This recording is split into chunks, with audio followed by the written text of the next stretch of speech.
بسم الله الرحمن الرحيم الحمد لله رب العالمين وصلى الله تعالى وسلم وبارك على سيدنا ومولانا محمد وآله وصحبه وخديمه لي موي تيري بي تود مختصر الشيخ خليل رحمه الله تعالى تماغ ني ميني وون كو لولا تاني ndax limu def ñaari xaaj mom nak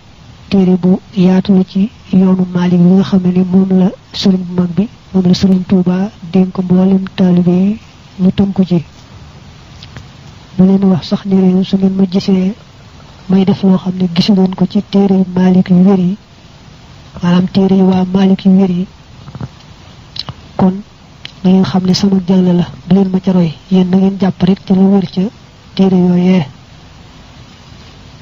loolu sax daa fekk am ab taalib bu ko doon laaj bismillahir rahmanir rahim ci boo julli ndax danga ko wax ci njëlbeenu Faatiha ak demee noonu mu daldi ko ne amma mas'alatul basmalati fa amartukum jami'an bil madhhabil maliki fa in ra'aytumuni af'alu shay'an wa lam amurukum bih wa lam tarawhu fil kutubil malikiyyatil fiqhiyyah faqtasiru anhu bil malikiyyah فإن لي خصائص لا آمركم بأن تقتدوا بي فيها عليكم بالمالكية فإنها مطهرة منورة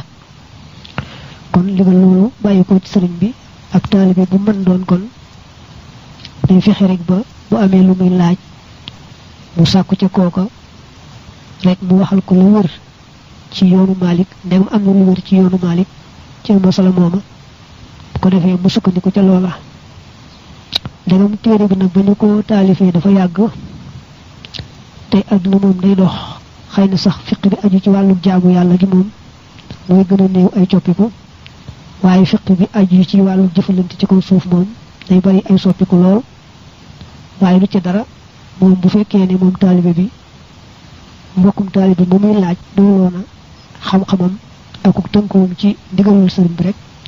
lola mën na ca japp lu ko wax rek mu sukkandiko lola